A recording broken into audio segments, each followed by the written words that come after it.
Hello guys, welcome to Cryptolian Tamil.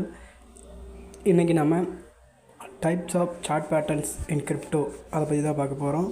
So இன்றைக்கி சிம்பிளாக எத்தனை டைப் இருக்குது, அது என்னென்ன பேர் அப்படின்றத மட்டும் நான் சொல்கிறேன். ஸோ ஃபர்தராக அதுக்குள்ளே உள்ள டீட்டெயிலாக சொல்ல போகிறதில்ல, அது நெக்ஸ்ட் வீடியோவில் பார்ப்போம். இன்றைக்கி டைப்ஸ் ஆஃப் சார்ட் பேட்டர்ன்ஸ் என்னென்ன இருக்குது, அதோட பேர் என்ன, அதை மட்டும் தெரிஞ்சுக்கலாம். ஓகேங்களா? ஸோ நான் மார்க் பண்ணி காட்டுறேன். ஃபஸ்ட்டு இங்கே இருக்குது பார்த்தீங்களா, இந்த டபிள்யூ மாதிரி, இது வந்து டபுள் பாட்டம். ஒரு அப்லேருந்து லோ வச்சு திரும்ப இந்த சப்போர்ட்டை பிரேக் பண்ணாமல் இங்கேயே வந்து திரும்ப அதை ரெசிஸ்டன்ஸ்லேருந்து பிரேக் பண்ணி மேலே போங்க. இது வந்து டபுள் பாட்டம், டபுள் யூ மாதிரி இருக்கு இல்லையா, அதனால் டபுள் பாட்டம் அப்படின்னு சொல்லுவோம். அடுத்தது inverse, second inverse head and shoulder. So இங்கே ஒரு முக்கோணம் மாதிரி இருக்குது பார்த்திங்களா, இது ஹெட்டு, இந்த சைடில் இருக்கிற ரெண்டும் ஷோல்டர்ஸ் அப்படின்னு எடுத்துக்கோங்க. ஸோ இது ஒரு அப்லேருந்து லோ வச்சு கொஞ்சம் அந்த சப்போர்ட்டை பிரேக் பண்ணாமல் திரும்ப ஒரு லோ வைக்கிது, திரும்ப அந்த சப்போர்ட்டை பிரேக் பண்ணால் திரும்ப ஒரு லோ வச்சு அதுக்கப்புறம் பிரேக் பண்ணி மேலே போகுது கைஸ். இது வந்து இன்வர்ஸ் ஹெட் அண்ட் ஷோல்டர் அப்படின்னு சொல்லுவாங்க. இது செகண்ட் டைப். அடுத்தது ஃபாலிங் வெட்ஜ். ஒரு அப்லேருந்து லோ வச்சு அப்படியே கொஞ்சம் கொஞ்சமாக அந்த டவுன் ட்ரெண்ட் நம்ம முன்னாடி வீடியோவில் பார்த்துருப்போம், அந்த டவுன் ட்ரெண்ட் மாதிரி ஒரு ட்ரையாங்கல் ஃபார்ம் பண்ணி திரும்ப அதை பிரேக் பண்ணி மேலே போகும். இது வந்து ஃபாலிங் வெட்ஜ் அப்படின்னு சொல்லுவோம். அடுத்தது டபுள் டாப். இங்கே இருக்குது பார்த்தீங்களா, இது வந்து டபுள் டாப்.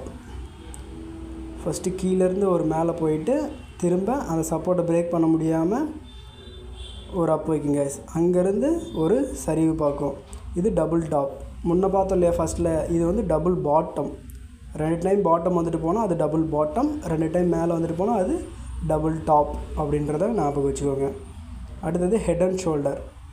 அதே தாங்க முன்னாடி பார்த்தது இன்வர்ஸ் ஹெட் அண்ட் ஷோல்டர், கீழ் நோக்கி இருக்கிறது. இப்போ மேலே அதே சேம் மேலே நோக்கி இருக்கிறது, மேலே போயிட்டு திரும்ப கீழே வச்சு அந்த ரெசிஸ்டன்ஸ் பிரேக் பண்ண முடியாமல் ஒரு ஷோல்டர். இது வந்து ரைட் ஷோல்டர், இது லெஃப்ட் ஷோல்டர் அப்படின்னு சொல்லுவாங்க. ஸோ இதை பிரேக் பண்ணி கீழே வரும் கைஸ். இது ஹெட் அண்ட் ஷோல்டர். முன்னாடி பார்த்தது வந்து இன்வர்ஸ் ஹெட் அண்ட் ஷோல்டர், அதை மட்டும் மைண்டில் வச்சுக்கோங்க. அடுத்தது ரைசிங் வெட்ஜ். முன்ன பார்த்தது ஃபாலிங் வெட்ஜ், இது ரைசிங் வெட்ஜ். நீங்கள் இந்த மாதிரி 2 டைப்பையும் சேர்த்து ஞாபகம் வச்சிங்கன்னா உங்களுக்கு ஈஸியாக புரியுன்றதுக்காக இந்த சார்ட் வச்சு நான் சொல்கிறேன். ஸோ ரைசிங் வெட்ஜ் அப்படின்றது முன்னே பார்த்தீங்கன்னா ஃபாலிங் வெட்ஜ்ன்றது கீழ் நோக்கி போச்சு, இப்போ அது அப்படியே மேலே போக போகுது, அவ்வளோதான் கைஸ். அதனால் ரைசிங், ரைஸ், சன்ரைஸ் அப்படின்னு சொல்கிறோம் பார்த்தீங்களா, சன்ரைஸ் ஆகிறது, சூரியன் உதித்தல், அந்த மாதிரி இந்த வெட்ஜ் வந்து ரைஸ் ஆகிறதுனால நம்ம ரைசிங் வெட்ஜ் அப்படின்னு சொல்கிறோம். அடுத்தது second category continuation chart pattern. இப்போ முன்னாடி பார்த்தது வந்து ரிவர்சல் சார்ட் பேட்டர்ன்ஸ், இதை நோட் பண்ணிக்கோங்க. இப்போ பார்க்க போகிறது கண்டினியூஸ் சார்ட் பேட்டர்ன்ஸ், கண்டினியூவாக வருது. இது என்னென்னா புல்லிஷ் ஃப்ளாக். இப்போ பார்க்க போகிறது bullish flag pattern. Bullish flag பேட்டர்னால் இங்கே ஒரு லோவிலேருந்து ஹையர் வைக்கும், அங்கேருந்து ஒரு டவுன் ட்ரெண்ட் மாதிரியே போயிட்டு திரும்ப அதை ரெசிஸ்டன்ஸ் பிரேக் பண்ணி, ஏன்னா அதால் கீழே வர முடியாது, லோவரில் வைக்காது, அதனால் இதை புல்லிஷ்னு சொல்கிறோம். அதுலேருந்து பிரேக் பண்ணி ஒரு அப் வைக்குங்க. இது வந்து புல்லிஷ் ஃப்ளாக் பேட்டர்ன் சொல்லுவோம். அடுத்தது புல்லிஷ் ரெக்டாங்கிள். இது வந்து சைட்வேஸ் மாதிரி உங்களுக்கு தெரியும், ஆனால் அது சைட்வேஸ் இல்லை. இங்கே ஒரு ஃபால்லேருந்து அப் வச்சு அப்படியே ஒரே சேமாக போயிட்டு ஒரு ஹை வைக்கும் பிரேக் பண்ணி. இது வந்து புல்லிஷ் ரெக்டாங்கிள் அப்படின்னு சொல்லுவோம். ஸோ இந்த இடத்துல பார்த்தோன்னா நமக்கு எந்த லாஸும் ஆக போகிறதில்ல இன்வெஸ்ட் பண்ணுறதில்ல. அடுத்தது புல்லிஷ் பெனண்ட். புல்லிஷ் பெனண்ட்டுன்னா இந்த மாதிரி ஒரு லோவிலேருந்து ஹையர் வச்சு அங்கேருந்து ஒரு டவுன் ட்ரெண்ட் ஷேப்பில் போகிறது கைஸ், அங்கேருந்து பிரேக் பண்ணி ஒரு பம்ப் ஆகும். இதுக்கு வந்து புல்லிஷ் பெனண்ட் அப்படின்னு சொல்லுவோம். இப்போ பார்க்க போகிறது பியரிஷ் ஃப்ளாக் பேட்டர்ன். முன்னாடி பார்த்தது புல்லிஷ் ஃப்ளாக் பேட்டர்ன், இப்போ பார்க்க போகிறது பியரிஷ் ஃப்ளாக் பேட்டர்ன். அதுக்கு ஆப்போசிட்டாக இருக்குது, அவ்வளோதான், வேறு எதுவும் போட்டு குழப்பிக்காதீங்க. இங்கேருந்து மேலேருந்து வச்சு ஒரு அப் ட்ரெண்ட் நோக்கி போயிட்டு ஒரு டவுன் வைக்கும்.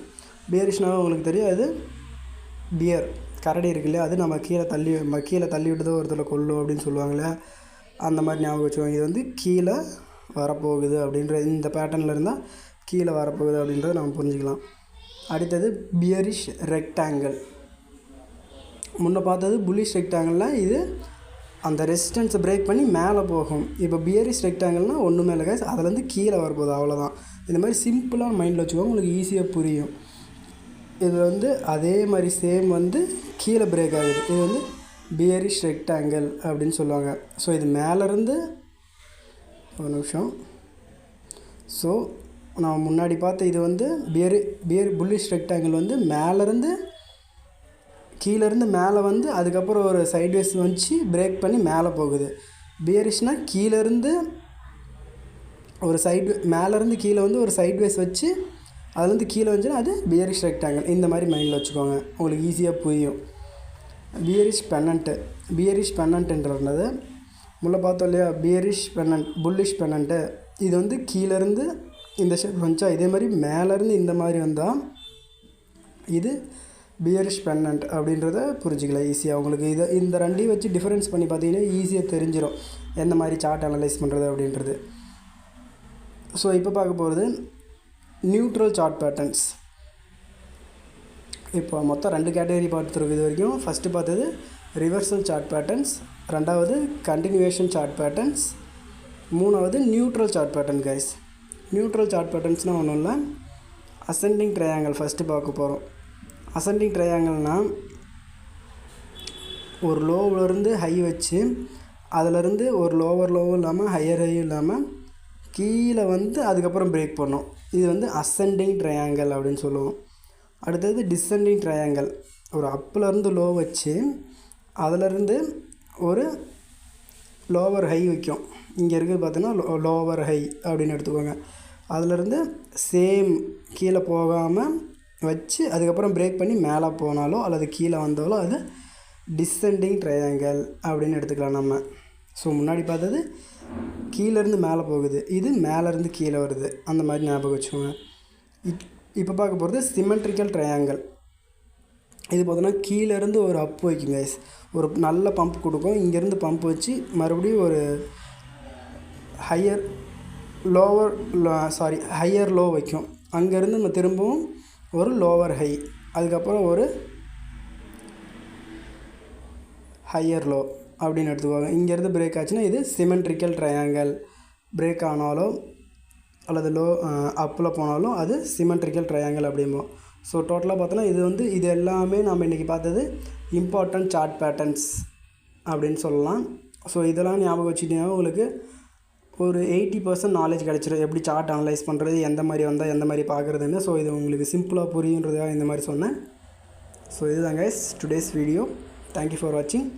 Please like, share and subscribe Cryptolian Tamil.